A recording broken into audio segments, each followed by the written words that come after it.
What's up, everybody? So today's video is going to be specifically about Ackie monitors and heat. So what we're going to talk about today is thermal regulation, how to provide your Ackie monitor the proper temperatures it needs, and how to keep these temperatures specific within your monitor's enclosure.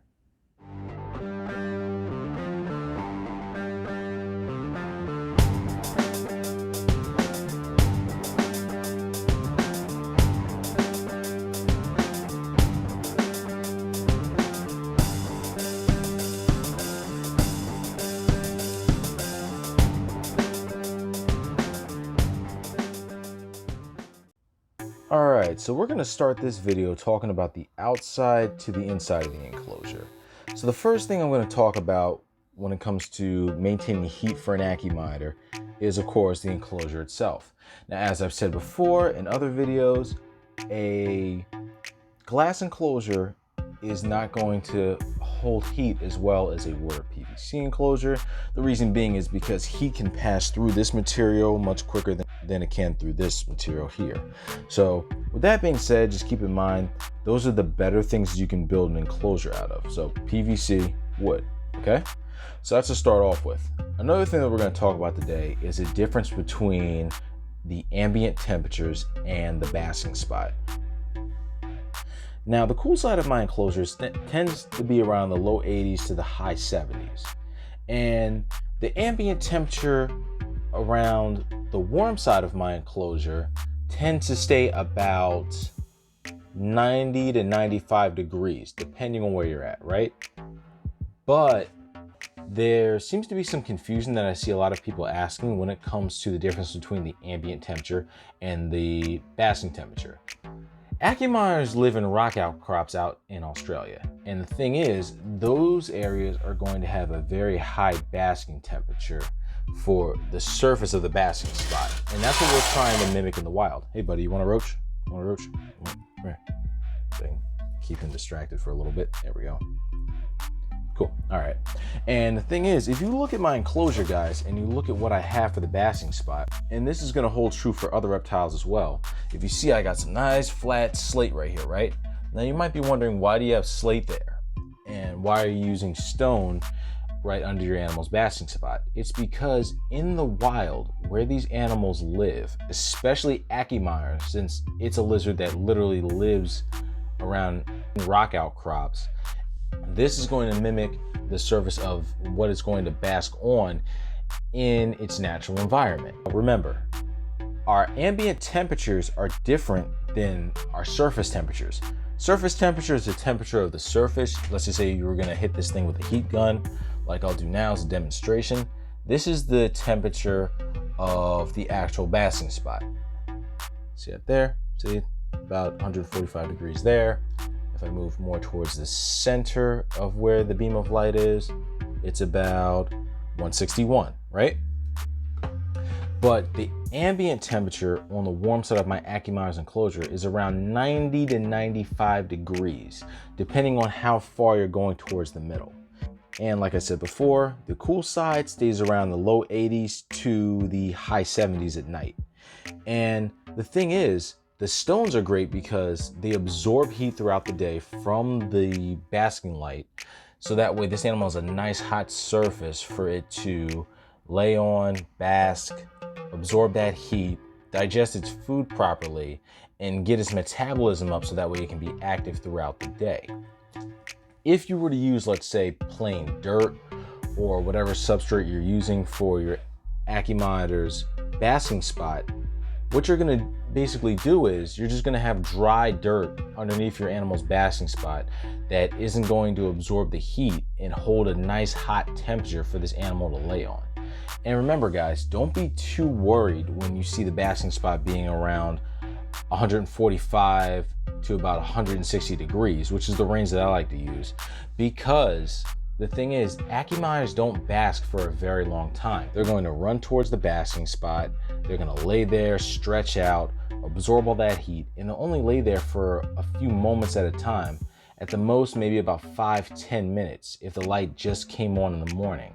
And they're going to absorb that heat, and once they're nice and warm, they're going to get up and they're going to start running around. They don't sit there stagnant for a long period of time. Now, if your animal is sitting there for a long period of time, your temperatures might be too low, but that's another thing I'm going to get into later on. But yeah, guys, so that's why I like to use stone for my animal's actual basking spot. There's other things you can use as well. You can use ceramic tile. Some people use other surfaces, like there's like this other type of tile, I forgot the name of it, that some people use.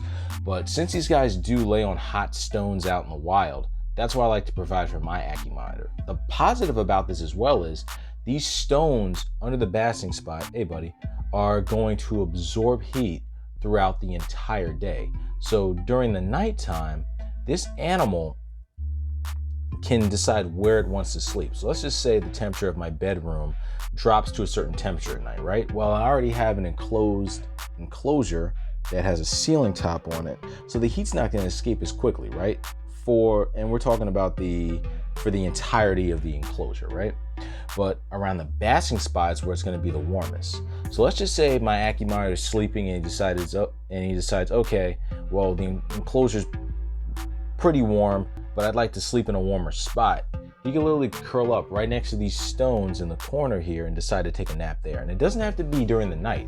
It can also be during the middle of the day, especially if you just fed your Ackie Monitor in the morning and your Akkie's trying to find a place to digest but doesn't really want to overheat its body and bask.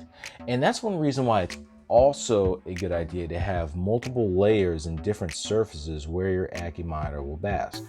For example, if you guys have ever heard of the Reet stack, which was developed by Frank Reitz, a guy who's well known in the Ackie Monitor hobby, this guy made basically a basking spot that had multiple levels.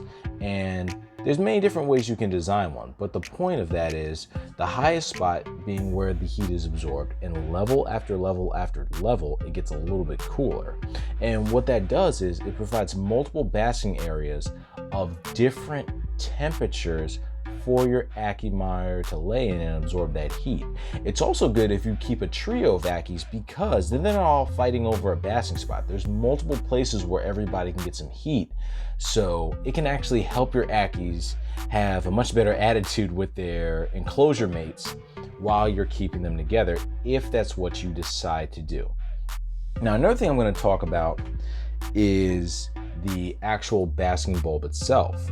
Now, I've said this before in a couple other videos, but one thing I want to make an emphasis of is the actual basking lights. Now, your basking lights, the basking lights that I use are par 38 floodlights. It has a pretty wide beam of heat, which is much wider than some of your common spot bulbs that you'll find for most reptiles. And that's because these guys need such a hot basking spot. And as the animal gets bigger, it's going to need a wider basking spot. And that's true for all reptiles. The bigger the reptile, the more surface area it takes to efficiently warm up that animal. And if it's laying in that spot too long, that's too narrow, it's overheating a part of its body, then the animal could potentially burn itself.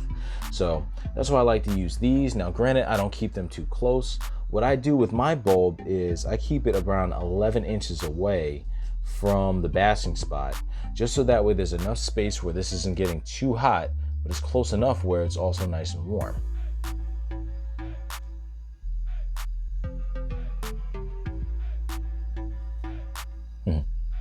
Thunder, what you doing? Now, heat is something you definitely want to play around with before you bring your Ackie Monitor home. Remember, guys, you can follow all the tutorial guides you want. You can listen to tutorial guides from me, Professor Herb, all the other guys that keep Ackie Monitors on YouTube. But remember, whichever room you're keeping your reptiles in is going to be different than my room or anybody else's room who's giving you advice. Remember, we all live in different areas of the world and we're all experiencing different climates. So one thing that you want to make sure that you're doing before you bring your Ackie Monitor home, I'm going to say this again, before you bring them home, is to buy some lights, set them up, get your whole enclosure set up, really everything from top to bottom, but especially with the heat, you want to try to dial everything in. Buy a temperature gun, use the heat probes with the little digital digital numbers and everything on there, and test out these numbers before your animal gets home, just so that way you're confident you're giving your Ackie Monitor the proper heat that it needs in order to not only survive, but thrive in captivity and be a long-term healthy pet. Also, if you have a larger enclosure, right now for me personally, my enclosure is a 4x2x2, but as your enclosures get bigger, you might need extra heat for your animal, meaning that one basking light might not be enough. And even as your animal gets older, like I said, you want a wider basking spot. You can always put 2 fixtures next to each other and basically have a warm basking spot that's twice the size as you have now, which would actually be more efficient for your Ackie Monitor. But if you have a bigger enclosure, it's even more important that you pay attention to this. Now, there's other ways you can do it as well. It doesn't have to be all par 38s. You could also use CHEs. You can use some other lower wattage bulbs as well. You can even put 2 par 38s in there, but use a lower wattage just to make sure that you're not making that basking spot too hot, and keep a consistent temperature for the basking spot of your animal. But it all depends on temperature of your room, the way your enclosure is set up, and all those different variables that are going to take effect with the temperatures that you're going to receive for your animal. Well guys, I hope you enjoyed this video about Ackie Monitor temperatures. So we're going to go ahead and give Thunder his dinner right now, and we're going to put those good temperatures to good use. Good boy. Alrighty, have a great day everybody. Peace.